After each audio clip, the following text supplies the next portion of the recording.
Definitely shows you what internet lag is really like. Let's go before we lose those syncs. True enough. Alrighty. Hello, ladies and gentlemen, and welcome to this episode of Talking TWAMPs. Before we get too far into the details, let's go around and introduce ourselves. I am William Moore, your moderator for today's debate, and I would say we would go to our left, but we're literally around the world, so let's go with the person furthest away from Washington, D.C. Is that me? Yeah. Oh, I guess it would be pretty difficult for somebody. Okay. Yeah. Hello, ladies and gentlemen. I am Joseph Bystransky. I am a junior at the college now, which is a weird thing to say. And I'm studying international relations with a focus on Russian post-Soviet studies. So who's next? Jacob or Blake? I don't know who's closer. It's Jacob. I'm almost in the heart of it. Oh, true. Okay, my name is Jacob Cordes. I'm coming to you from the backwater hamlet of Yorktown, Virginia. I am also an international relations major, believe it or not, and but my focus is in the comparatively sunnier clime of Spain and Latin America. And my name is Blake the Snake Phillips, and the name so fits because I'm a government and German major, currently housed in the heart of, I'm sure, where the world government has to sit at least for a couple of sessions. And I, once again, am William Moore, government and economics major. And apparently, according to the College of William & Mary, I'm not a student at the College of William & Mary, but rather a student at the Université des Sciences Politiques. Okay, apparently. All right, you Sciences Po defector. I believe you me, I am freaking annoyed about it, but that's a conversation for another time. Then why did you apply? Well, I'm annoyed by the fact that I'm technically not a student at William & Mary, because it means that I am disqualified from housing, which sucks. So, yeah. But anyway, that's a debate we'll get into later. Yeah, for next time. Let's discuss the ins and outs of university policy right here, right now. But our topic for today is the hot topic in Washington at the moment in the legal world, which is the president's ability to pardon. So recently, President Trump made the declaration on Twitter, I believe, that he has the absolute right to pardon himself. And I say that in quotations because I'm now actually looking at the tweet. I don't think it carried well enough. I think, if I remember correctly, absolute is in all caps. Oh, no, the word pardon is in all caps. Sorry, pardon is in all caps. Thank you. Just because, it wouldn't be the functioning word that would be in all caps. It would be the noun. But. So, yes, and to quote the president exactly as he said it in his tweet, as has been stated by numerous legal scholars, I have the absolute right to pardon myself, but why would I do that when I have done nothing wrong? So the presidential pardon is something that's written into the U.S. Constitution, and it's used by presidents here and there. The famous examples have been ones where it's actually really controversial. I'm totally blanking on who followed Nixon, but the president after that... Gerald Ford. Yeah, Ford. He pardoned Nixon for all of his nasty deeds during the Watergate scandal. President Obama has used the pardon numerous times on particularly drug-related offenders to get them out of potential prison sentences. And so the presidential pardon is something that is very dubious when you think about it, because it's basically the president just saying, I don't think that this person should be punished for actions. And President Trump is obviously saying that he doesn't have that ability. Thoughts on that, gentlemen? Or he has the ability to pardon himself. Thoughts on that, gentlemen? Before we launch into thoughts, there are a couple of relevant facts that are worth laying out here too. The first is that Obama did use the pardon on a couple of drug felons. I was just about to say. Yeah. There's a second and perhaps even more interesting presidential power, which is not laid out in the Constitution, which is commutation of sentence, which Obama used much more often, which is less a presidential recognition of a law being faulty and much more a presidential recognition of a sentencing being overwrought. So that's an important distinction between what Trump is suggesting that he do here and what Trump is suggesting that President Obama has done a number of times, which he said a couple of times. Well, and another important distinction, I think, is, for the vast majority of cases where Obama used the presidential pardon, it was not somebody that Obama knew personally. It was not somebody who's politically connected to Obama. I mean, there are a lot of distinctions, and that brings us also to the cases of Dinesh D'Souza and other recent pardons. Who I'd like to talk about, but there's one other fact that I'd also like to put on the table real quick, and that's that he's not technically wrong in half of his statement. And we can debate on whether or not all of these scholars are right, but a plurality of legal scholars that have decided to pipe up on the matter have said, and then with several caveats that I think are going to be the meat of our debate, but have actually said that as the Constitution currently stands, there's nothing stopping him from doing what he's suggesting that he's legally allowed to do. So he wasn't lying when he put that tweet out. That there are a ton of legal scholars who have said, well, technically, and that's another important thing to have on the table when we start debating, okay, so then what implication does that have? Well, so let's start off with a statement that I think we can all get behind, which is that just because something is legal doesn't mean it's the right thing to do. So I think we should set aside that kind of debate as well. I know, not but being relevant. I just wanted to make sure that we didn't get hung up on, what is this legal, is this not? Because again, a plurality of legal scholars are saying maybe. What is interesting, though, is that the Department of Justice, and this is one of the big things that a lot of people are using to refute it, have said that it's in fact not legal, given the fact that, and I'm going to now quote directly from a Department of Justice memo here that was released on August 5th, 1974. Under the fundamental rule that no one may be a judge in his own case, the president cannot pardon himself. So this was from the Department of Justice during the whole Nixon Watergate scandal. Yeah, I don't place a ton of stock in their legal principle is sound, especially from sort of a common law rule of law deal. But the court on a number of occasions has put the Constitution above common law. On certain of course, issues. We're not a common law country. Yeah. Plus, I don't really buy the idea that a pardon is necessarily a judgment in the traditional sense. Right, because it doesn't reverse the conviction. Yeah, and I agree that there's really there's no reason, I think, besides the normative, to say that he shouldn't be able to, legally speaking, anyway, because a pardon is sort of like. If I'm not mistaken, it's even specially set aside. It's got its own clause. It's not directly connected to the justice system as it stands normally. No. It's an entirely separate article. You're absolutely right. I mean, the real question is, does a Trump self-pardon, if it is deemed legal, which seems kind of likely, right? Because there's this scholarly, not consensus, but there's at least some scholarly weight behind the idea that he could do it. The real question is there any repercussion? Because the one thing that Trump can't pardon himself from is an impeachment, right? And of course, yes. Congress doesn't have to have a crime to impeach. Right. I love that wording in the Constitution. It really just needs to be misbehavior. Right. So the question is, do the Republicans suddenly generate de novo a bunch of backbones and decide that Trump pardoning himself is a step too far? My personal opinion is probably not. It depends entirely on who controls the House. Let's be real. Let's not walk around this. Yeah.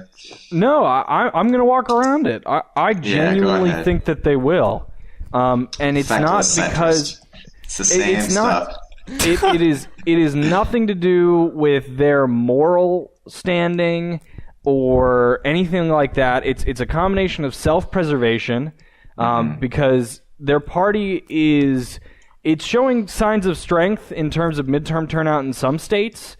It's showing real signs of weakness in states like California, where they've just hit third-party status in the state. And so Versus I think who? I haven't heard about this. Versus who? No, that's not true. What happened is that Okay, registration is below independents, and independents don't count as a party. Right. Okay. So I'm not saying, So I reserve not the Peace and Freedom party. Party has not come over the Republicans in California. Exactly. Okay. So fair enough. But at the same time, I was about to say, are we going to see a California secession? That'd be pretty cool. It's a more important. It's a distinct thing in that has still not happened since the Whigs. That one of the two major parties has dropped below registered independents in any state. So first of all, I think it would be a self-preservationist move, and the second is I think it would be a very tactful recognition on the part of them to realize that if Trump were impeached, who takes his seat? Okay, and I think that's a really interesting point. But who takes Trump's seat is Mike Pence, right? Yeah, who they love. He appeals to the traditional Republican base. And here's the thing. I don't think Congress is going to turn on Donald Trump because of the simple logic of he ran on his platform, he won, and there hasn't been a test of that platform since then. So until Trump starts losing, I don't think you're going to see any sort of shifting tide in Congress. Right, but that's the point. He's not. If he were to employ this pardon, which he won't, is fundamentally my guess. But if he were, you don't think Trump would pardon himself? No, I don't think he would. Okay, wait. That's a much more interesting debate. But anyway, but if he were to, the timing wouldn't even come out until he would do it after the midterms. And you think the Republicans are going to lose big in the midterms?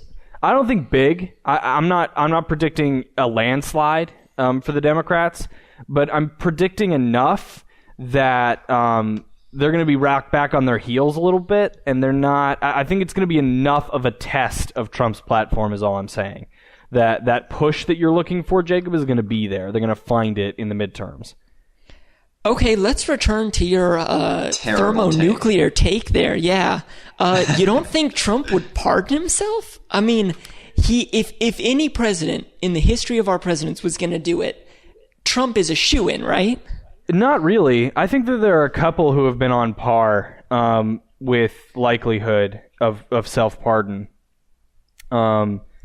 But I think more importantly, there's not a lot of federal crimes that he's committed that he really needs pardoning for. That we know of. That we're aware of currently. But and this is another important thing that I think we ought to bring up in this discussion. A lot of the things that Donald Trump is potentially on the hook for are New York State crimes, which his pardon has no jurisdiction over. So there's functionally no reason for him to do it, especially if it gives the New York AG political weight to investigate thoroughly potential crimes of racial discrimination in housing, which could put him in prison for the rest of his, I'm assuming, very short remainder of life. So a self-pardon does him, and I think he's calculating enough to know this. But don't you know he's the most healthy person to ever hold the office of president of the United States? Fair enough. The coerced statement from his drug-induced doctor. Let's talk about... We missed Ronnie Jackson. Oh, yeah, there's so much to go back to. But anyway, I think that he knows that if he pardons himself, there's going to be every state AG who could possibly convict him of a state-level crime all over his quite literally.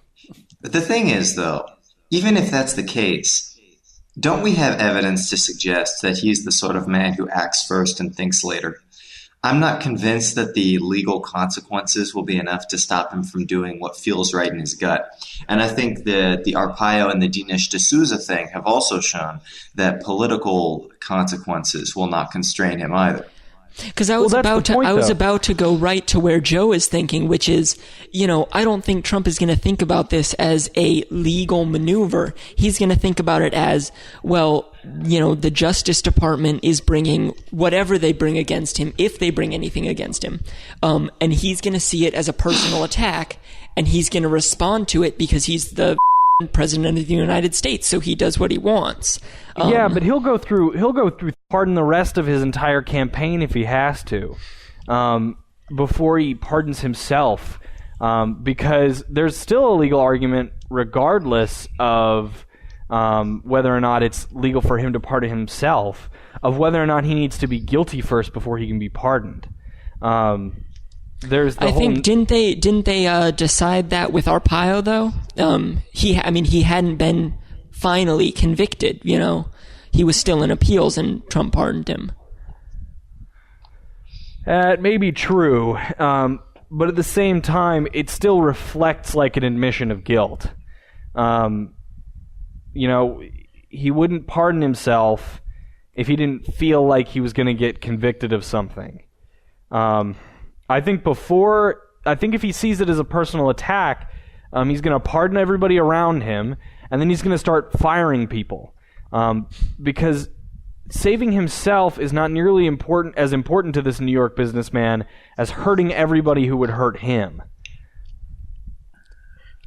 Interesting approach to that question.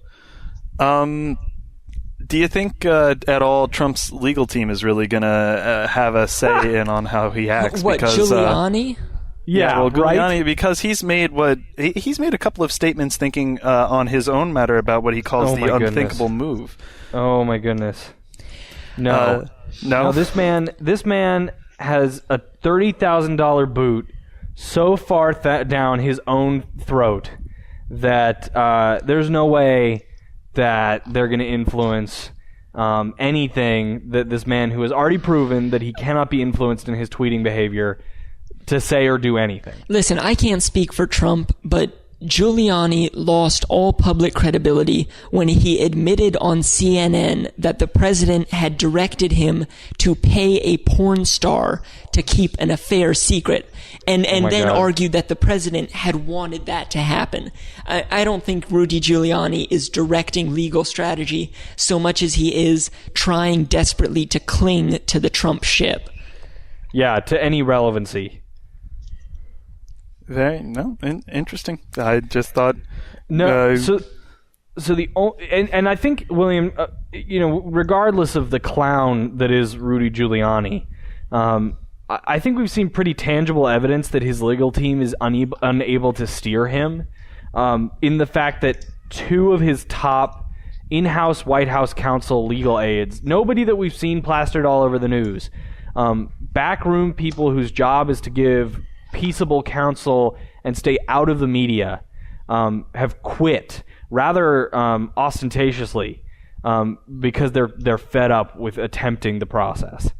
I think his legal team has lost all control of this situation. That's fair enough.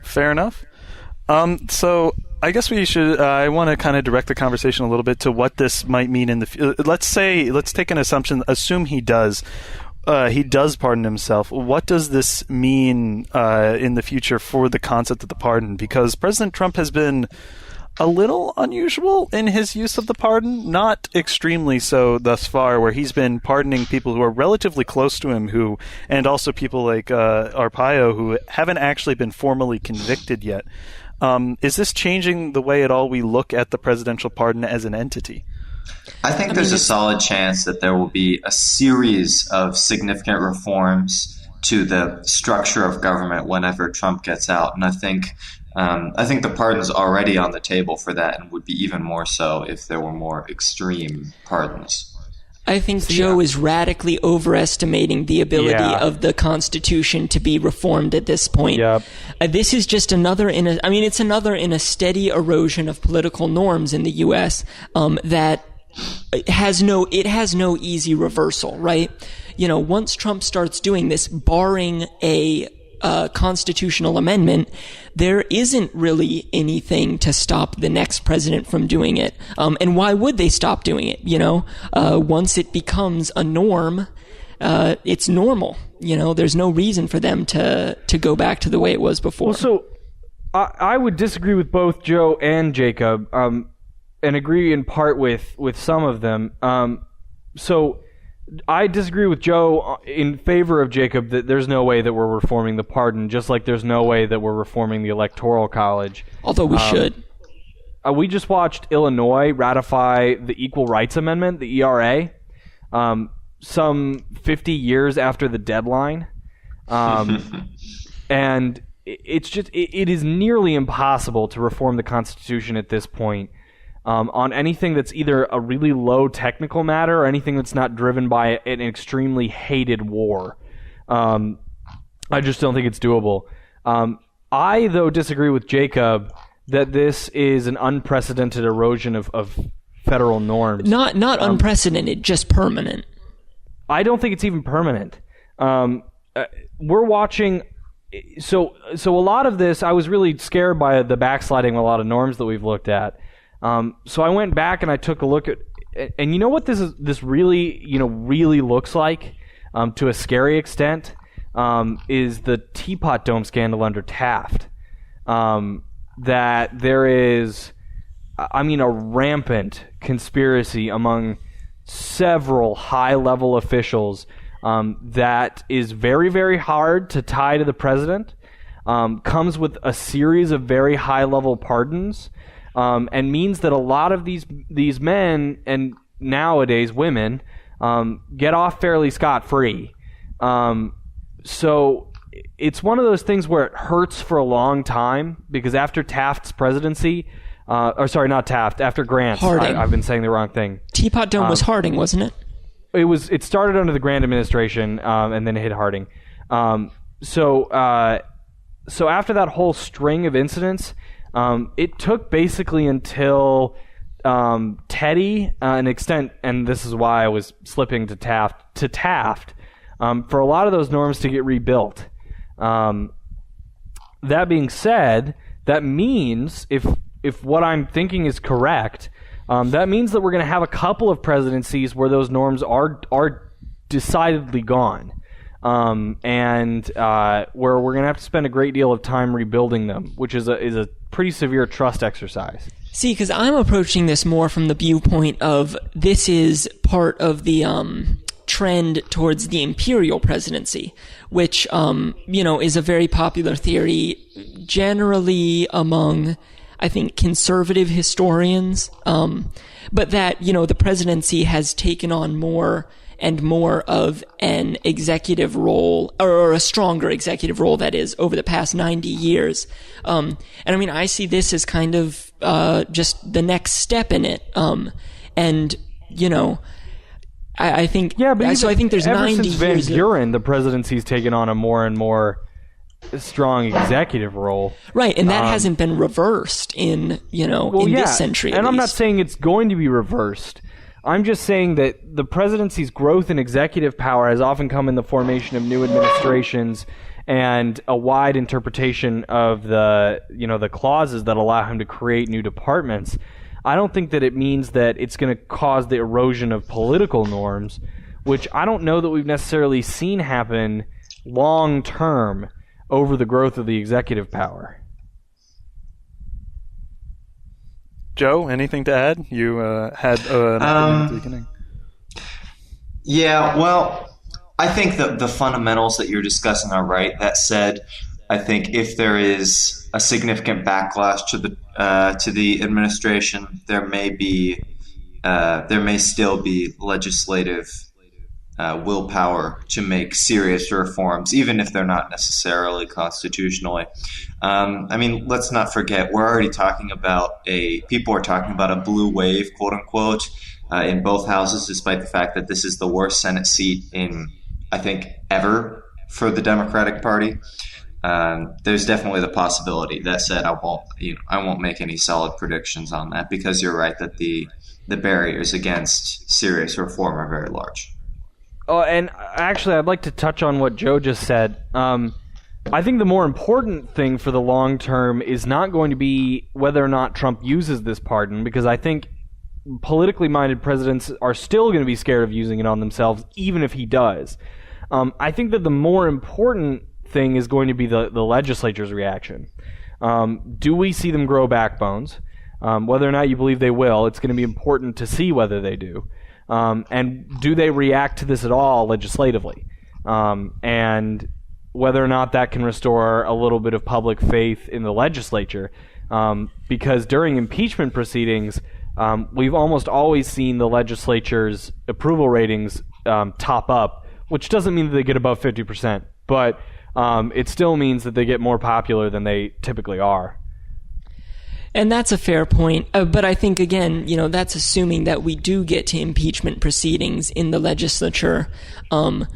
But I don't know what form of misconduct Donald Trump could commit, aside from, say, going out and shooting an aide on the White House lawn, that would prompt such actions from the legislature. And I think banking on a blue wave just isn't realistic at this point. We have to think about this as if the balance in the House and Senate isn't going to change at all, because there's no guarantee that it will. I'm not talking about a guarantee. I'm talking about probabilistically. Yeah, but I mean, even then, Jacob. Oh, Joe, go. I don't really have anything else to say. Go ahead. Okay. Even then, Jacob, what I was going to say is, whether or not we see an impeachment itself happen, impeachment proceedings will hit the House floor. If Trump pardons himself, a Democrat will put impeachment forward and force a vote. So we will definitely see the Congress's reaction in the form of, will they take an impeachment forward? Oh, no, I think you're definitely right about that. The question is whether... And that's going to be a reckoning. Well, right. The question is whether that's going to... I mean, there's a question, though, of whether that's going to be productive. I mean, if impeachment proceedings go forward and fail... think back to the Clinton administration. When impeachment proceedings failed there, it gave Bill Clinton a boost in popularity because it was seen as an exoneration. But that's different. That's distinctly different, because there's a difference between impeachment hits the House floor for a vote, House engages the vote, or House refuses to take them up based on partisan call.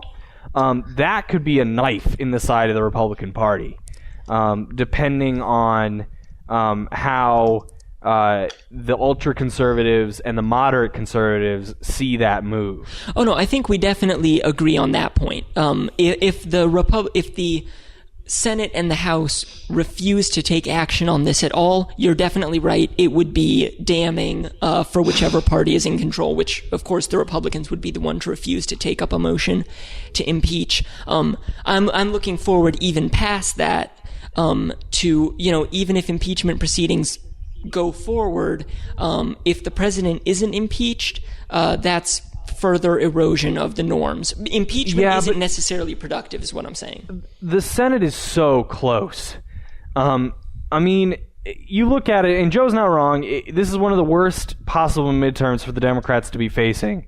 But even if they were to maintain status quo, all they'd have to do to convict the president is have all of the Democrats vote in favor of impeachment and like 2 Republicans flip. And we already know that McCain is none too happy with what's going on if he lives. Well, I don't want to be insensitive, but who knows how long McCain is going to be right. there. But even then, Collins, who has long expressed the fact that she's in a shaky state for Republican control and is willing to oppose the president. And then remind me, Joe, I'd hate to slip up here. Where's Flake? Don't give me Arizona Flake. As well, but he won't do that. Don't give me Flake. Yeah, Flake and Corker both are like fake moderates. But even then, we've got a pool of 4 names, and we need 2, and there are others in the House whose names I can't remember. I want to say Claire McCaskill. She's a Democrat. Oh, she's a Democrat? Okay. I can't. There's one other female Republican who's been going rogue every once in a while. Murkowski and Collins. But yeah, I take your point. I take your point, Blake. The point is that if the House feels enough pressure to put the impeachment proceedings forward, which I think they will, given how damning it would be not to, I think the Senate will feel the same pressure, at least in 2 red votes, and that's all they need. Even if the status quo doesn't balance in the favor of the Democrats after the midterms. Yeah, I take your point on that. I think we're looking a little far ahead now, peering a little deep into the crystal ball. But I mean, certainly. But I mean, the question of whether or not this unstable president will pardon himself is one that even the most advanced psychiatrists can't parse. Right. I guess we do need to recognize that at the end of the day, Trump is liable to do just what Trump the wants most. to do. Yeah. Yeah. It's true. Because, I mean, all a pardon requires is that somebody put the language in front of him and he put his signature on it. When it boils down to what action he actually has to take. It's not a physically high bar. And that sounds like a small consideration to be taking into effect when it's like the weight of political, like, you know, of a political decision. But clearly, Trump has been more than happy to slap his signature on just about anything that will get him at a desk with a photo op with a couple of people, you know, coal miners with hats behind him, you know. The legal weight of what he's doing is no more important than the physical weight of what he's doing. I mean, he used the presidential aid button on his desk so that he wouldn't have to get up to get himself a Coke, for God's sakes. Like clearly physical action weighs on this man. But he's the most physically fit, Blake. Again, I really think that he's just decided that his morning runs are too much and he needs the Coke to be brought to him. I'm not disparaging our wonderful president's physique. So a little bit of a tangent here, but given that Donald Trump is our most physically fit president ever, Oh my God. who would win? Who would win in a wrestling match? Donald Trump, Abe Lincoln. Abe Lincoln was a high school wrestler. He would win. But doesn't weight give you like a serious advantage when it comes to wrestling? He was also like taller than him, though, wasn't he? I don't know. Lincoln Trump like is pretty tall. But it's not right? boxing. It's wrestling. Trump's 6'3", and I think Lincoln was 6'5", and a muscular build at 6'5". I'm pretty sure Lincoln could take him. Yeah, I'm sorry. I think Honest Abe is going to obviously destroy. Yeah. I'm pretty sure Trump would get winded after the first 2 minutes, if nothing else. Also, Trump is like, freaking 70-something. Abe Lincoln, kind of went out in his prime. Exactly. So to speak. Well, okay, so I think we're going to wrap it up here, but just one kind of final remark, question, still looking forward to the future that I want you all to answer just before we wrap up. This whole question of the pardon is obviously relating around the Mueller probe, Russia investigation, all that good stuff that's still going on, believe it or not. Does this have any current effect on that, and will it have any effect moving forward? Thoughts, and then we'll wrap up. Let's go in the same order we introduced. What it does, I think, is it puts more pressure on the state level investigations to get it right, and I think it might be possible that you'd see more cooperation between the Mueller investigation and the state level investigations as a result of this, in response to the likelihood that people could be pardoned. Jacob? Yeah, and I think just to build a little off of what Joe said, something that we didn't really discuss all that much is, I think right before Trump said that he would pardon himself, or that he had the ability to pardon himself, he also said that he had the ability to fire Mueller and end the investigation. So I think that maybe that was something that was overlooked, and that is something we should be watching out for, an attempt to do that. Yeah, and I guess I'd just add on to that. We're really, really lucky that the Senate did grow enough of a backbone to pass a bill that promises funding to Mueller as a legislative investigation if he is fired. I've always had a lot of faith in Robert Mueller. I don't think that this comment I think it's just another comment on a pile of blowhard comments that he is overlooking as he continues to produce not only indictments, but a couple of new recent guilty pleas in the last couple of weeks. I think that he is comfortable with where his investigation is, and that we should be comfortable with where that is too. Robert Mueller continues to be the minefield as he pushes through all the muck with his glorious chin. Alrighty, well, that has been our discussion on the presidential pardon. We thank you for listening, and we would like to remind you that we are not, we are, I guess, directly affiliated with the College of William & Mary, but we are not emblematic of their opinions on the matter. We are editorial, so all these good gentlemen, their opinions are their own and are not the opinions of current President Reevely. If you enjoyed this podcast, be sure to check out our other podcasts on our Spreaker page or by searching Podcasting Network at William & Mary, wherever you get your podcasts. Very true. We thank you for listening and hope you all have a great day. See ya. Bye now.